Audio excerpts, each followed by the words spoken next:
Dictation start होगी 5 second बाद। Yes सभापति महोदय, मुझे संसार भर से आए हुए प्रतिष्ठित न्यायशास्त्रियों के इस सम्मेलन में शामिल होकर बड़ी प्रसन्नता हो रही है।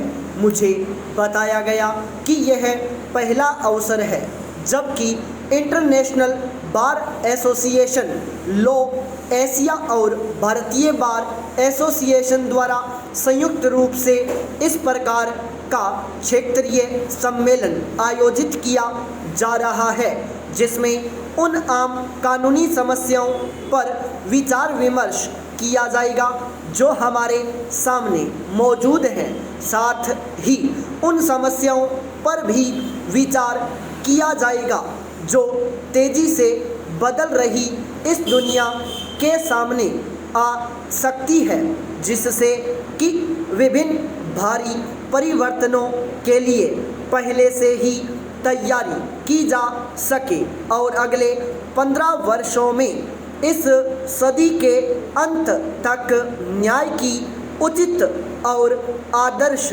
व्यवस्था की जा सके।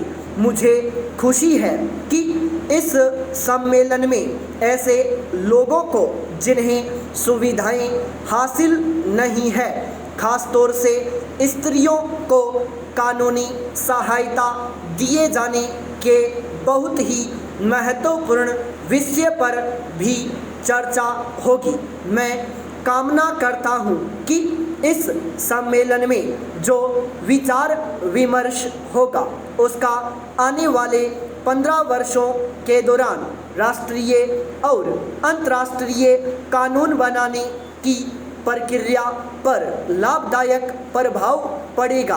प्राचीन काल से ही भारत में कानून को निहायत सम्मान की दृष्टि से देखा जाता रहा है। वास्तव में धर्म या मजहब हमारे लिए ऐसे धार्मिक, आध्यात्मिक, नैतिक और आर्थिक आचार नियमों का एक ताना बाना रहा है जो अपने अपने क्षेत्रों में पूरी तरह से परिभाषित कानूनों द्वारा निर्धारित है। इन कानूनों का पालन पूरी मानसिक, शारीरिक और आध्यात्मिक ईमानदारी के साथ करना होता है। कानून के निष्ठापूर्वक पालन के कारण ही हमारी सभ्यता और संस्कृति सदियों से राजनीतिक उथल-पुथल और विदेशी हमलों के बावजूद न केवल जीवित ही रही है बल्कि इसने एशिया के दूसरे देशों के लोगों को भी प्रभावित किया है और मानव चिंतन के विकास में योगदान दिया है। प्राचीन पाषाण काल से लेकर आज के निहायत ही औद्योगिक वातावरण तक समाज की प्रगति के साथ साथ कानून की धारणा में भी भारी परिवर्तन हुए हैं। बैलगाड़ी के युग से आज के सुपरसोनिक युग तक आने में मनुष्य की गतिविधियां इतनी बढ़ गई हैं जिनकी पहले कभी कल्पना भी नहीं की जा सकती थी।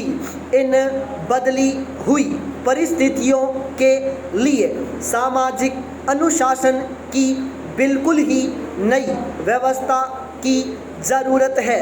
जनसंख्या में भारी वृद्धि, इंसान की अनेक प्रकार की गतिविधियों तथा ऐसे ही अनेक विभिन्न कारणों से आज की दुनिया में न्याय प्रणाली पर भारी प्रभाव पड़ रहा है।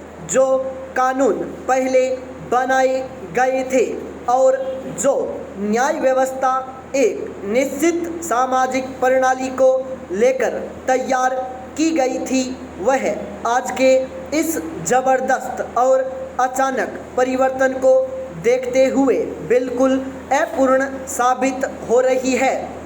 किसी दूसरी विकासशील संस्था की तरह ही कानून स्थिर नहीं हो सकते।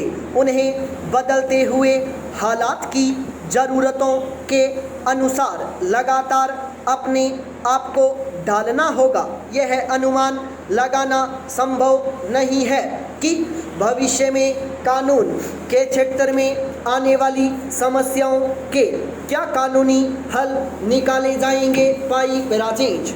सभापति महोदय, अभी तक समुद्री कानून को अंतर्राष्ट्रीय कानून से संहिताबद्ध करने की जरूरत का कोई ऐसा पूर्ण हल नहीं निकाला जा सका है जो सबको स्वीकार हो। हम पहले से ही अंतरिक्ष में दुनिया के भिन्न राज्यों के अधिकारों और जिम्मेदारियों को नियमित करने के लिए कानून बनाने की समस्याओं का सामना कर रहे हैं। मुझे खुशी है कि न्यायशास्त्रियों की 2 अंतर्राष्ट्रीय और एक राष्ट्रीय संस्था अगले 15 वर्षों में इंसान की ज़रूरतों का अंदाज़ा लगाने और सन 2001 में न्याय की व्यवस्था के मार्ग में आने वाली चुनौतियों का सामना करने के लिए आपस में मिलकर विचार विमर्श कर रही है।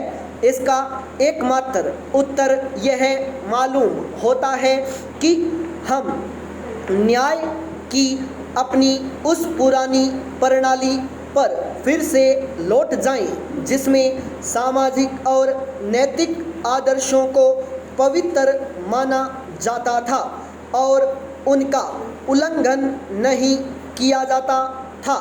हर आदमी इन कानूनों का पालन करना अपना एक धार्मिक कर्तव्य मानता था।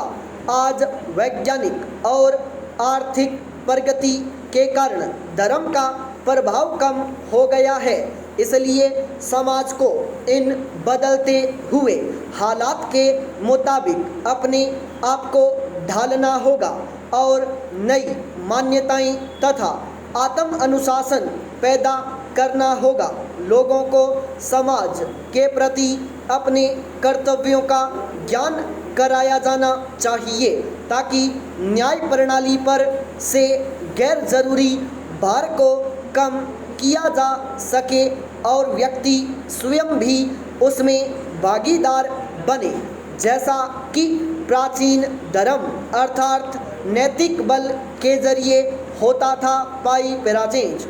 मुकदमेबाजी अब एक मनोरंजन जैसा कार्य बन गया है, कभी कभी सिर्फ शौकिया तौर पर और कभी कभी कानून की गिरफ्त से बचने के लिए लोग मुकदमेबाजी करते हैं। कभी कभी कानून और कानूनी पाबंदियों के उल्लंघन के लिए अदालतों का सहारा लेना एक सुरक्षित साधन माना जाता है। अगर कानूनी क्षेत्र का इस्तेमाल वकीलों और कानून तोड़ने वालों के लिए एक उत्तर और लाभकारी साधन बनकर रह जाता है तो इससे भ्रांति पैदा हो जाएगी और कानून का ध्येय ही खत्म हो जाएगा। न्यायाधीशों और वकीलों से अनुरोध है कि वे अपनी जिम्मेदारी की ऊंची भावना से मौजूदा कानून प्रणाली की भूल भुलैया पर विचार करें, जिनके कारण न्याय का मूल आधार ही नष्ट हो रहा है और न्यायपालिका को सामाजिक उन्नति के एक साधन के रूप में मजबूत बनाने के लिए उचित उपाय ढूंढ निकालें। आज आम आदमी अदालत में जाने के विचार से ही कतराता है।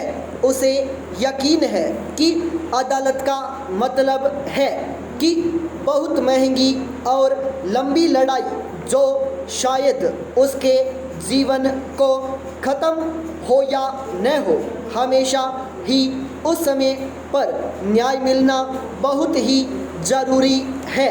कानून में देरी का रोग न्याय व्यवस्था को ही खाए जा रहा है। मैं इस सम्मेलन में आए संसार के प्रतिष्ठित न्यायशास्त्रियों से अनुरोध करता हूँ कि वे कानूनी देरी से निपटने, कानूनों को सरल बनाने और आम आदमी को न्याय उपलब्ध कराने के लिए कारगर उपाय खोजें, क्योंकि कानून आदमी की सेवा के लिए होते हैं। स्टॉप।